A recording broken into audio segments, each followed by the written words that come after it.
భారత సంవిధానము భాగము 2 పౌరసత్వము ఆర్టికల్ 5 ఈ సంవిధాన ప్రారంభమున ఎవరేని వ్యక్తి భారతదేశ రాజ్య క్షేత్రమున నివాస స్థలము కలిగియుండి మరియు భారతదేశ రాజ్య క్షేత్రంలో జన్మించి ఉండినచో లేక ఆ వ్యక్తి యొక్క తండ్రి గాని తల్లి గాని భారతదేశ రాజ్య క్షేత్రంలో జన్మించి ఉండినచో లేక సంవిధాన ప్రారంభమునకు అవ్యవహిత పూర్వము 5 సంవత్సరములకు తక్కువ కాకుండా ఆ వ్యక్తి భారతదేశ రాజ్య క్షేత్రంలో సాధారణముగా నివసించుచుండినచో అతడు భారతదేశ పౌరుడగును. Constitution of India, Part 2, Citizenship. Article 5. Citizenship at the commencement of the Constitution. At the commencement of this Constitution, every person who has his domicile in the territory of India, and who was born in the territory of India, or either of whose parents was born in the territory of India, or who has been ordinarily resident in the territory of India for not less than 5 years immediately preceding such commencement, shall be a citizen of India.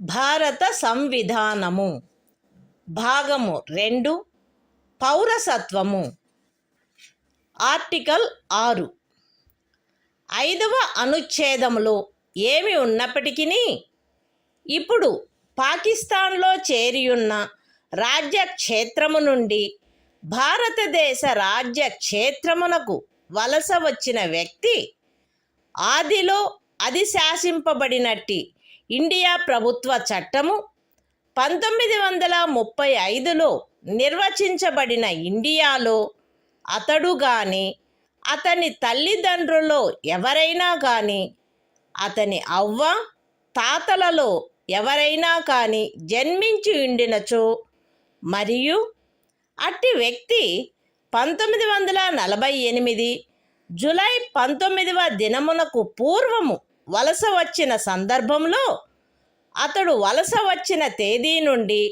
భారతదేశ రాజ్య క్షేత్రంలో సాధారణముగా నివసించుచుండినచో లేక అట్టి వ్యక్తి 1948 July 19వ దినమున గాని అటు పిమ్మట గాని అట్లు వలస వచ్చిన సందర్భంలో పౌరులను రిజిస్టర్ చేయుటకై భారతదేశ అధినివేశ ప్రభుత్వముచే నియమించబడిన అధికారికి అందుకై విహితపరచబడిన ప్రరూపములోను రీతిలోను ఈ సంవిధాన ప్రారంభమునకు పూర్వము దరఖాస్తు పెట్టుకొనిన మీదట ఆ అధికారిచే భారతదేశ పౌరుడుగా రిజిస్టర్ చేయబడి ఉండినచో అట్టి వ్యక్తి ఈ సంవిధాన ప్రారంభమున భారతదేశ పౌరుడుగా భావింపబడును. అయితే ఏ వ్యక్తి అయినను అతడు దరఖాస్తు పెట్టుకొనిన తేదీన అవ్యవహిత పూర్వము కనీసము 6 మాసములు భారతదేశ రాజ్య క్షేత్రంలో నివసించి ఉండిననే తప్ప అట్లు register చేయబడరాదు. Constitution of India, Part 2, Citizenship. Article 6. Rights of citizenship of certain persons who have migrated to India from Pakistan.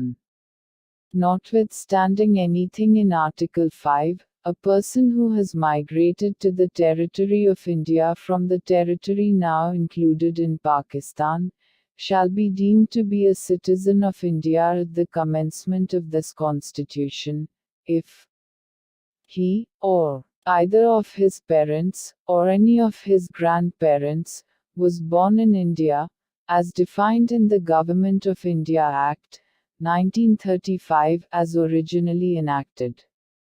And, in the case where such person has so migrated before the 19th day of July, 1948, he has been ordinarily resident, in the territory of India, since the date of his migration, or, in the case where such person has so migrated on or after, the 19th day of July, 1948, he has been registered as a citizen of India, by an officer appointed, in that behalf by the Government of the Dominion of India, on an application made by him, therefore, to such officer before the commencement of this Constitution, in the form and manner prescribed by that government. Provided that no person shall be so registered, unless he has been resident in the territory of India, for at least 6 months, immediately preceding the date of his application.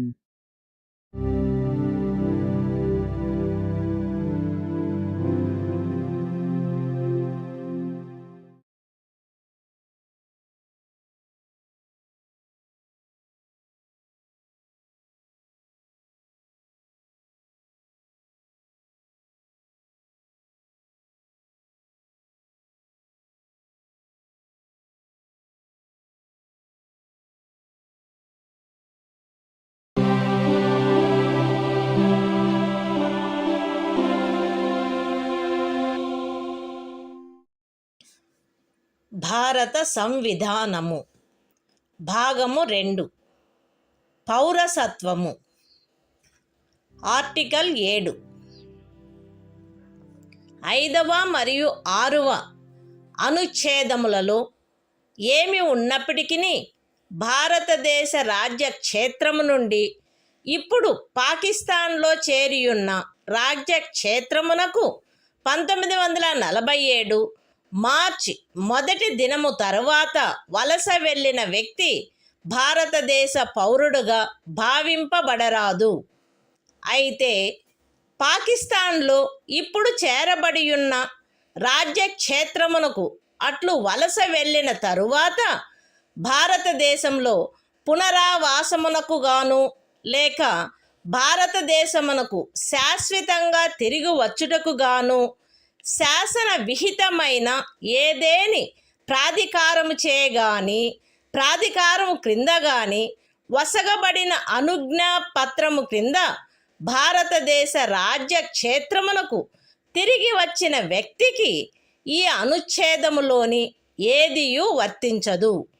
మరియు అట్టి ప్రతి వ్యక్తి 6వ అనుచ్ఛేదము యొక్క ఖండము B నిమిత్తము 1948 July 19వ దినము తరువాత భారతదేశ రాజ్య క్షేత్రమునకు వలస వచ్చినట్లు భావింపబడవలెను. Constitution of India, Part 2, Citizenship, Article 7, Rights of citizenship of certain migrants to Pakistan. Notwithstanding anything in Articles 5 and 6, a person who has after the 1st day of March, 1947, migrated from the territory of India to the territory now included in Pakistan shall not be deemed to be a citizen of India. Provided that nothing in this article shall apply to a person who, after having so migrated to the territory now included in Pakistan, has returned to the territory of India, under a permit for resettlement or permanent return, issued by or under the authority of any law, and every such person shall for the purposes of Clause B of Article 6 be deemed to have migrated to the territory of India after the 19th day of July, 1948.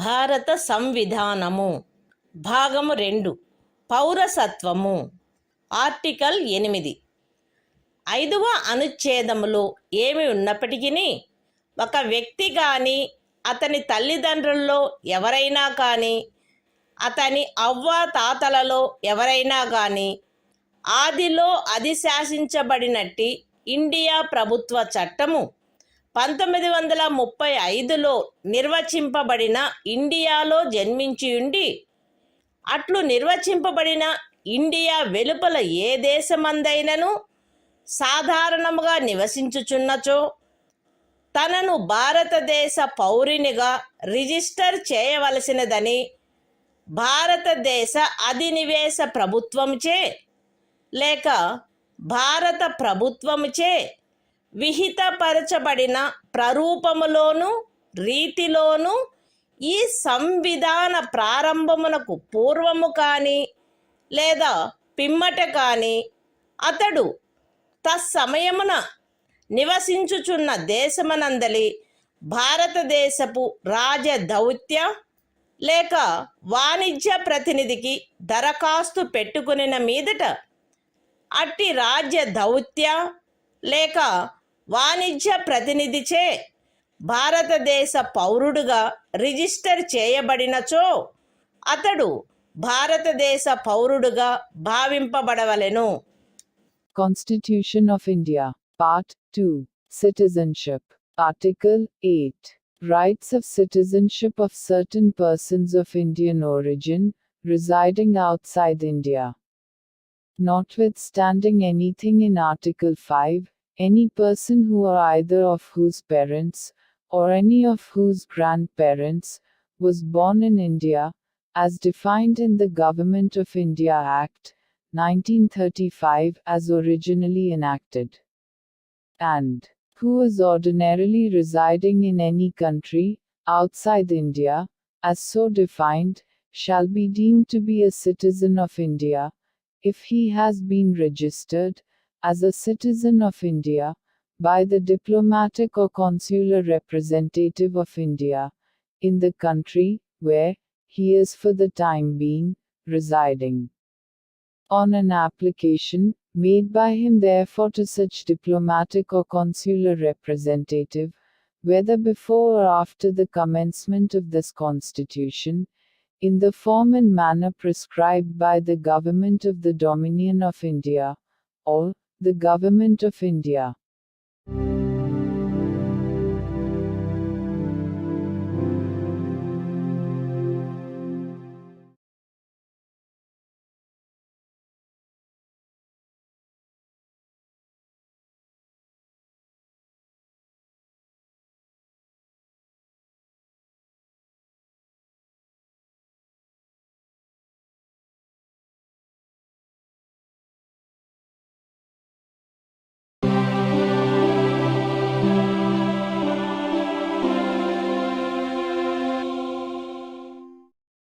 భారత సంవిధానము భాగము 2 పౌరసత్వము article 9 ఏ వ్యక్తి అయినను ఏదేని విదేశీ రాజ్యము యొక్క పౌరసత్వమును తనంతట తాను ఆర్జించి ఉండినచో 5వ అనుచ్ఛేదమును బట్టి భారతదేశ పౌరుడు కారాదు, లేక 6వ అనుచ్ఛేదమును బట్టి గాని 8వ అనుచ్ఛేదమును బట్టి గాని భారతదేశ పౌరుడుగా భావింపబడరాదు. Constitution of India, Part 2, Citizenship, Article 9. Persons, voluntarily acquiring citizenship of a foreign state, not to be citizens. No person shall be a citizen of India by virtue of Article 5, or be deemed to be a citizen of India by virtue of Article 6 or Article 8, if he has voluntarily acquired the citizenship of any foreign state.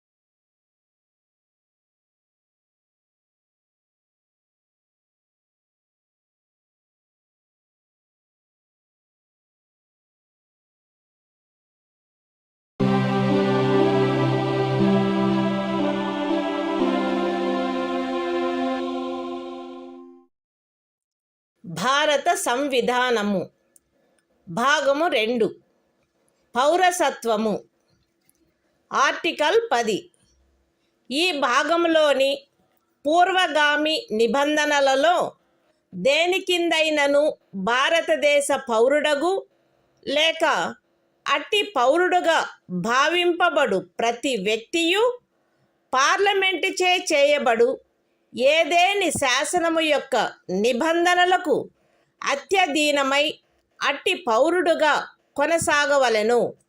Constitution of India, Part 2, Citizenship, Article 10, Continuance of the Rights of Citizenship. Every person, who is, or is deemed to be a citizen of India, under any of the foregoing provisions of this part shall, subject to the provisions of any law that may be made by Parliament, continue to be such citizen.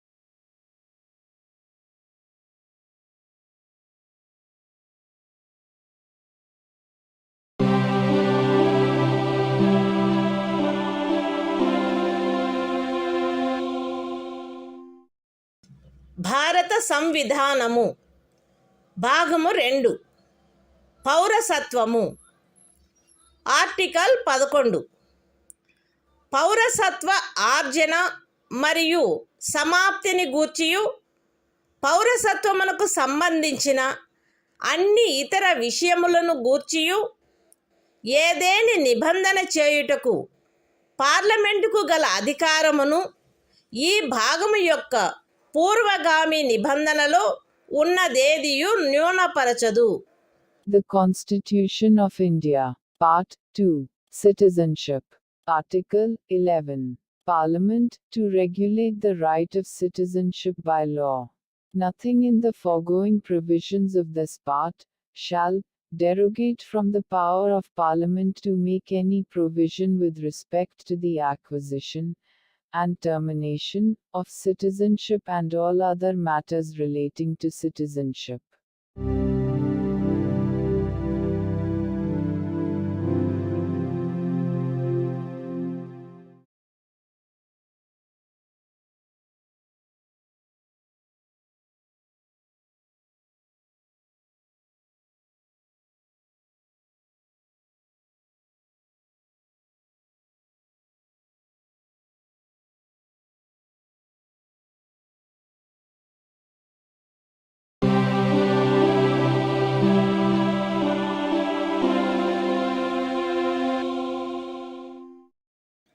భారత సంవిధానము భాగము 3 మౌలిక హక్కులు సాధారణ విషయములు article 12 ఈ భాగంలో సందర్భము అన్యదా అపేక్షించిననే తప్ప రాజ్యము అను పదములో భారతదేశం యొక్క ప్రభుత్వము మరియు పార్లమెంటు ప్రతి రాజ్యం యొక్క ప్రభుత్వము మరియు శాసనమండలి మరియు భారతదేశ రాజ్య క్షేత్రంలోనున్న లేక భారత ప్రభుత్వం యొక్క నియంత్రణలో ఉన్న సమస్త స్థానిక లేక ఇతర ప్రాధికారులు చేరియుండును. Constitution of India, Part 3, Fundamental Rights, General, Article 12, Definition. In this part, unless the context otherwise requires, the state includes the government and Parliament of India, and the government and the legislature of each of the states, and all local or other authorities within the territory of India, or under the control of the Government of India.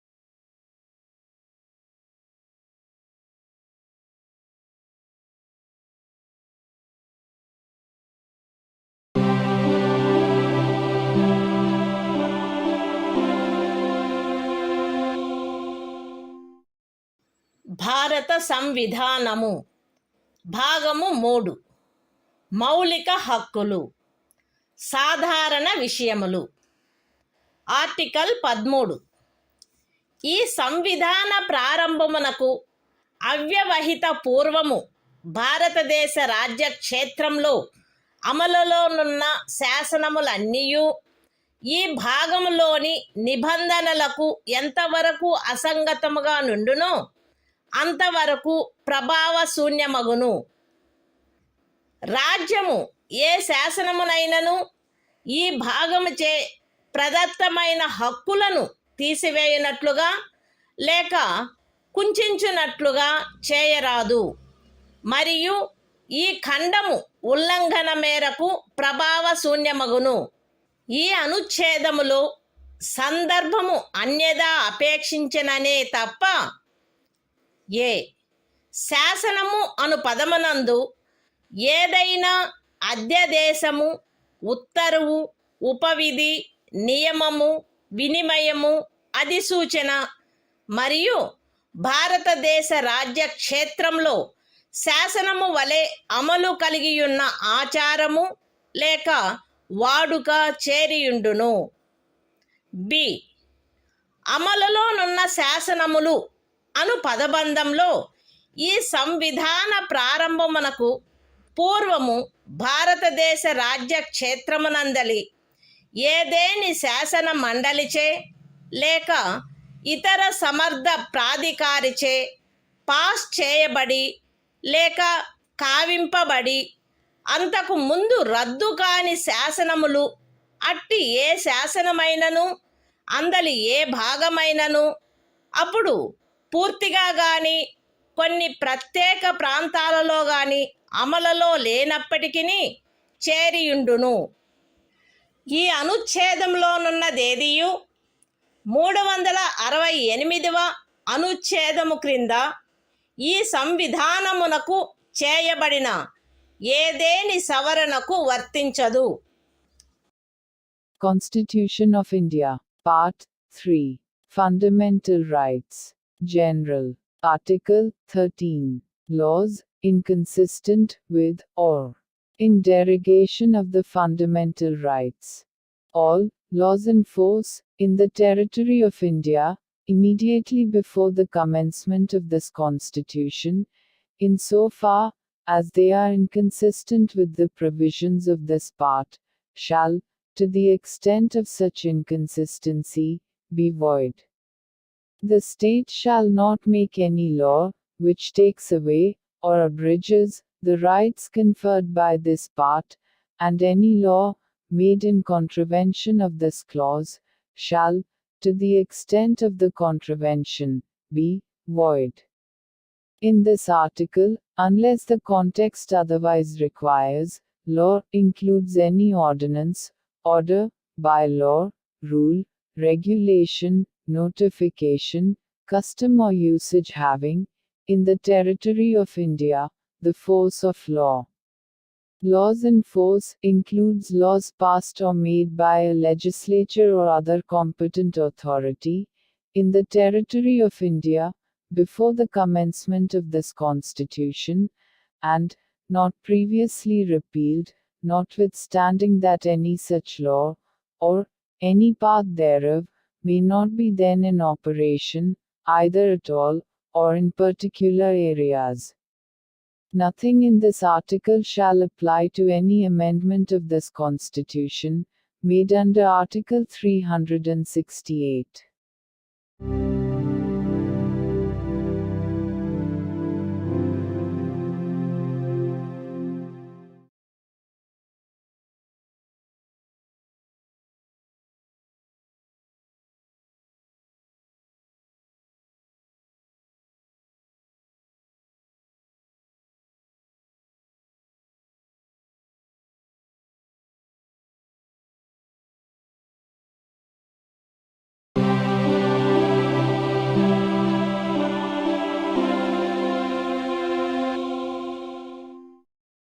భారత సంవిధానము భాగము 3 మౌలిక హక్కులు సమానత్వమునకు హక్కు article 14 రాజ్యము భారతదేశ రాజ్య క్షేత్రమునందు శాసన దృష్టిలో సమానత్వమును లేక శాసనముల వలన సమాన రక్షణను ఏ వ్యక్తికిని నిరాకరించరాదు.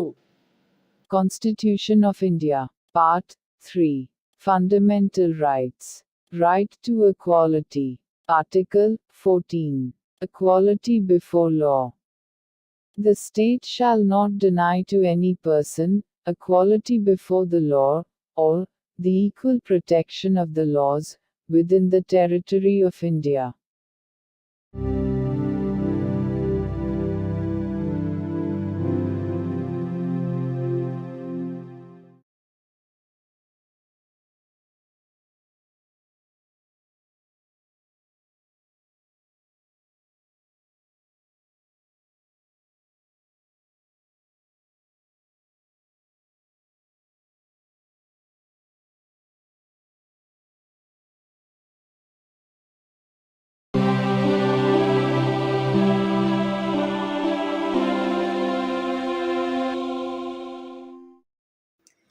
భారత సంవిధానము భాగము 3 మౌలిక హక్కులు సమానత్వమునకు హక్కు. ఆర్టికల్ 15 రాజ్యము కేవలము మత, జాతి, కుల, లింగ భేద, జన్మస్థాన కారణములను బట్టి గాని వాటిలో వేనిని బట్టి గాని ఏ పౌరునికి విరుద్ధముగా విచక్షణ చేయరాదు.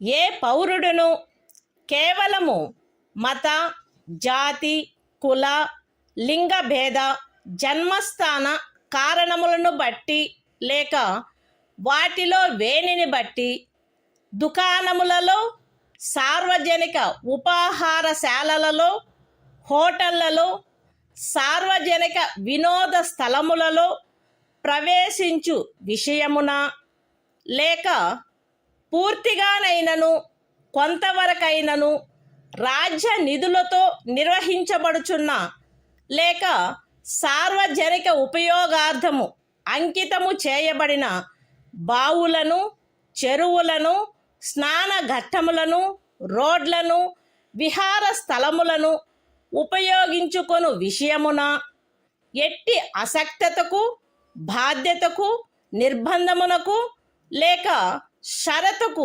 లోనగునట్లు చేయబడరాదు.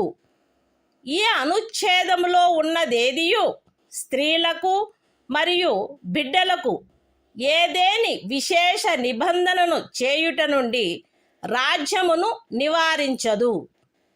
సాంఘికముగా మరియు విద్యా విషయకముగా వెనుకబడిన పౌర వర్గముల పురోభివృద్ధికై లేక అనుసూచిత కులముల మరియు అనుసూచిత జనజాతులకై ఏదేని విశేష నిబంధనను చేయుట నుండి ఈ అనుచ్ఛేదములో గాని 29వ అనుచ్ఛేదము యొక్క ఖండము 2లో గాని ఉన్నదేదియు రాజ్యమును నివారించదు.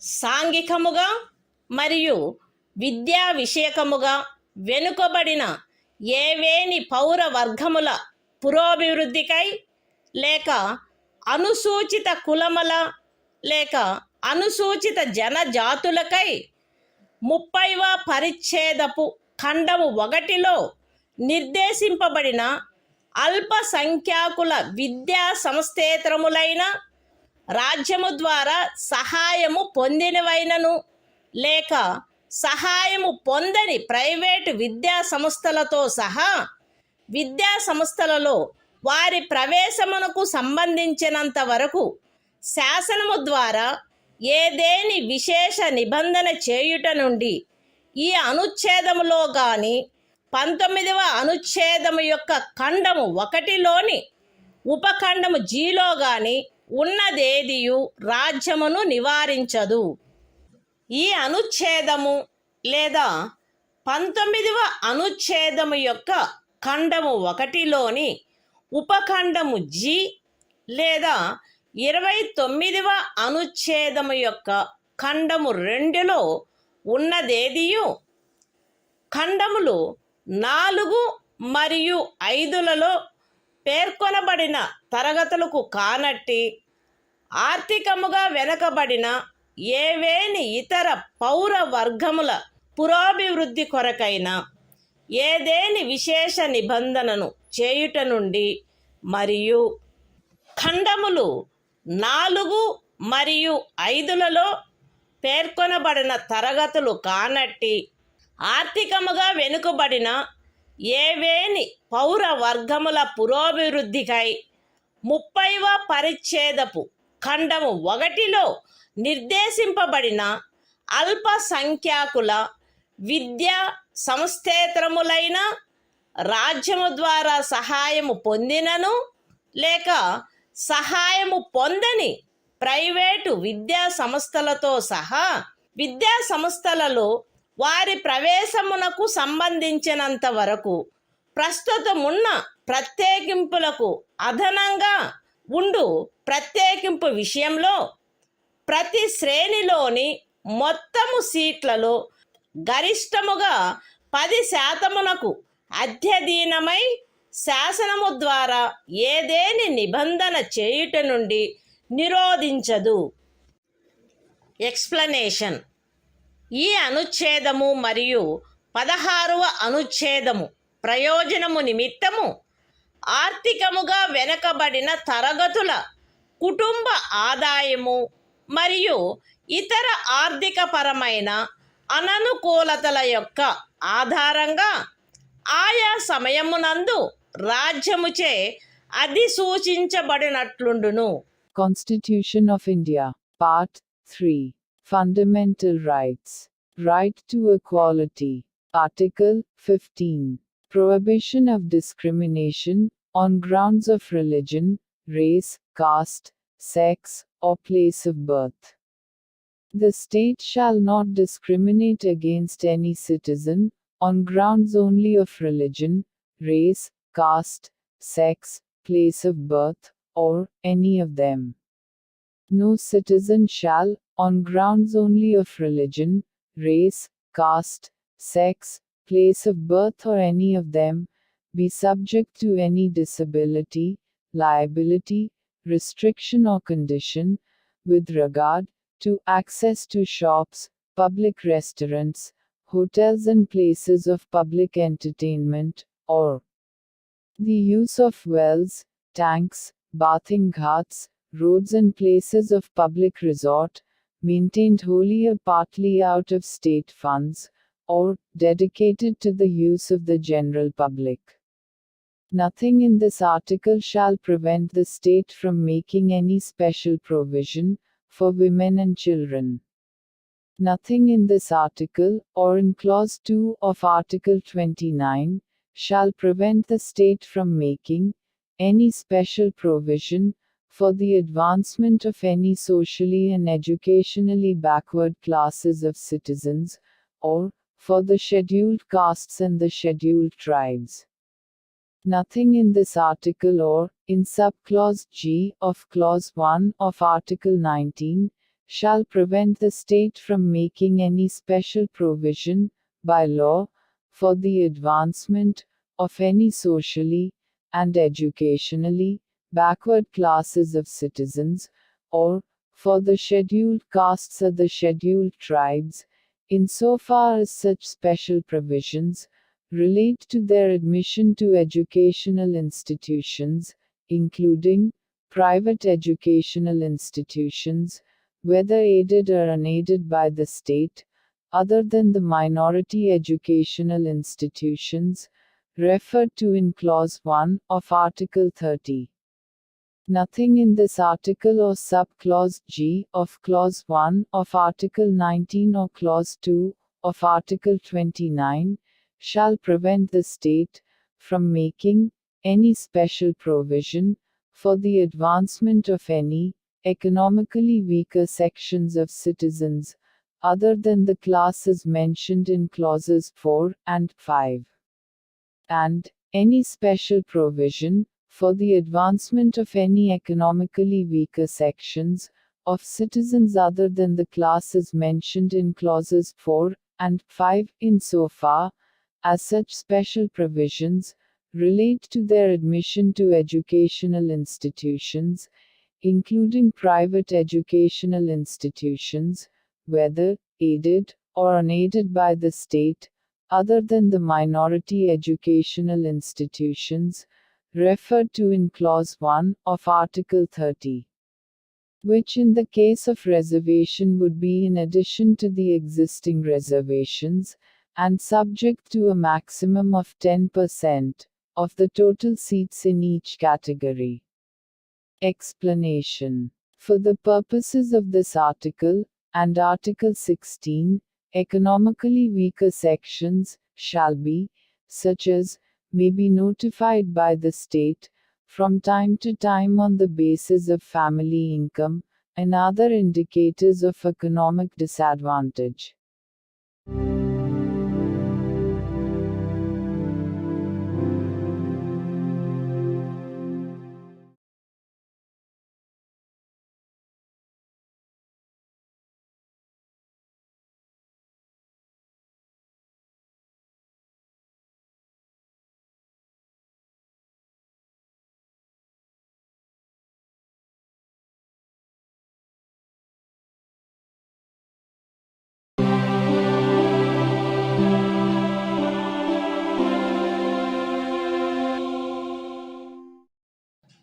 భారత సంవిధానము భాగము 3 మౌలిక హక్కులు సమానత్వమునకు హక్కు. ఆర్టికల్ 16 రాజ్యమునకు అధీనమైన ఏదేని పదవిలో ఉద్యోగమునకు లేక నియామకమునకు సంబంధించిన విషయములలో పౌరులందరకు సమాన అవకాశము ఉండవలెను. కేవలము మత, జాతి, కుల, లింగభేద, అనువంశత, జన్మస్థాన, నివాసస్థాన కారణములను బట్టి కానీ వాటిలో వేనిని బట్టి కానీ ఏ పౌరుడును రాజ్యముకు అధీనమైన ఏ ఉద్యోగమునకైనను పదవికైనను అపాత్రుడు కారాదు. లేక ఆ ఉద్యోగ విషయమునను పదవి విషయమునను ఏ పౌరుడికైనను విరుద్ధముగా విచక్షణ చేయబడరాదు.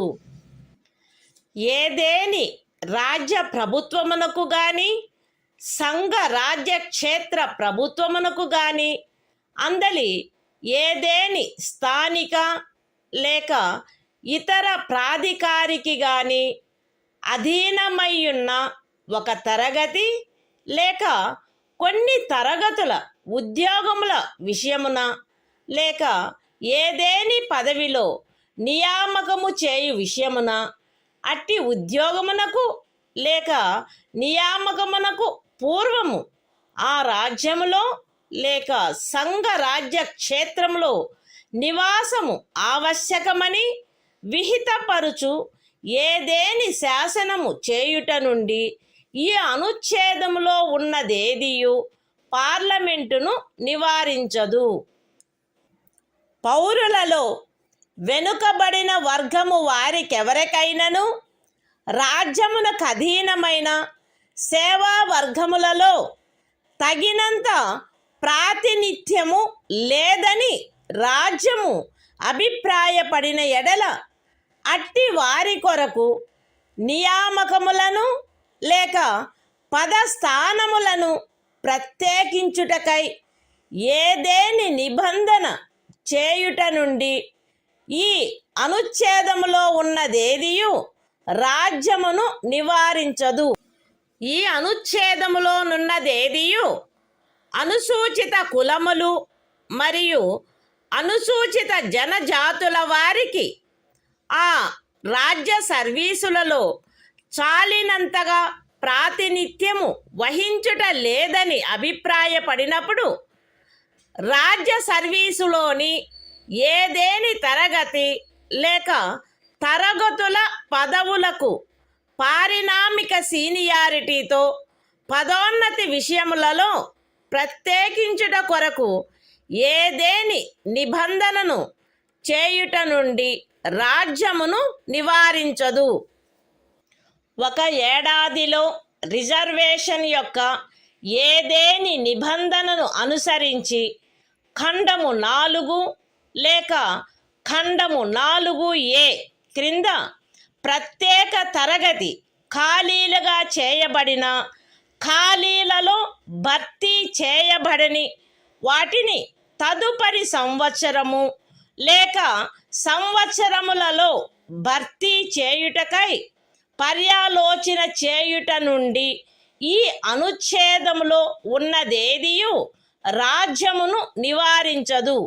మరియు అట్టి తరగతి ఖాళీలను మొత్తం ఖాళీల సంఖ్యతో 50% గరిష్ట పరిమితి రిజర్వేషన్ను నిర్ధారించుటను ఏ సంవత్సరంలో అవి భర్తీ చేయబడుచున్నవో ఆ సంవత్సరంలోని ఖాళీలతో కలిపి పర్యాలోచించరాదు.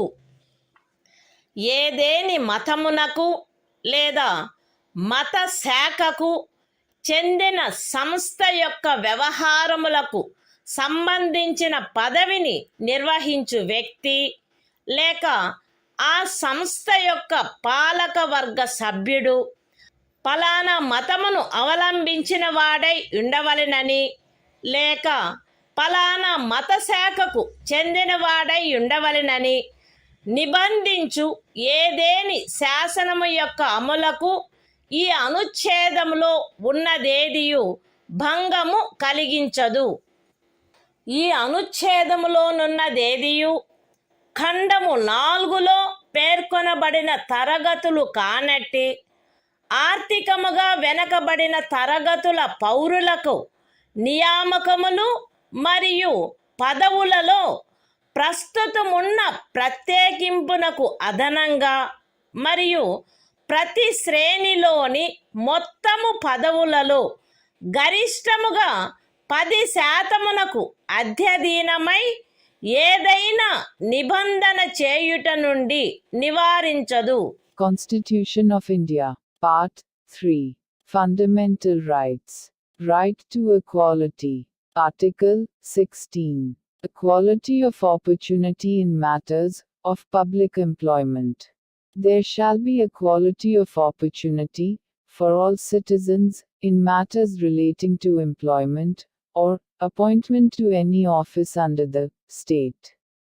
No citizen shall, on grounds only of religion, race, caste, sex, descent, place of birth, residence or any of them, be ineligible for, or discriminated against in respect of, any employment or office under the state.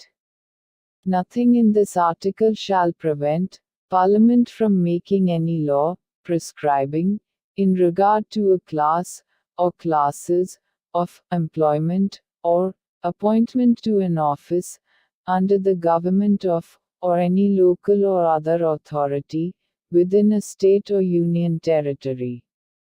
Any requirement as to residence within that state or union territory prior to such employment or appointment.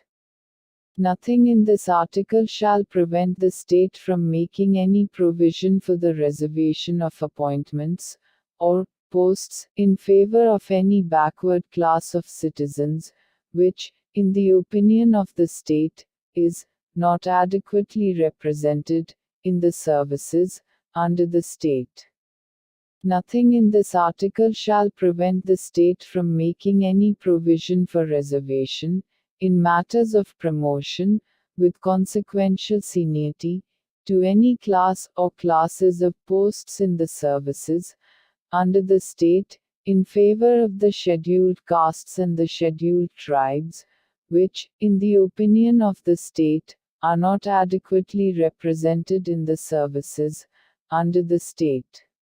Nothing in this article shall prevent the state from considering any unfilled vacancies of a year, which are reserved for being filled up in that year, in accordance with any provision for reservation made under Clause 4 or Clause 4A, as a separate class of vacancies to be filled up in any succeeding year, or years, and such class of vacancies shall not be considered together with the vacancies of the year in which they are being filled up for determining the ceiling of 50% reservation on total number of vacancies of that year.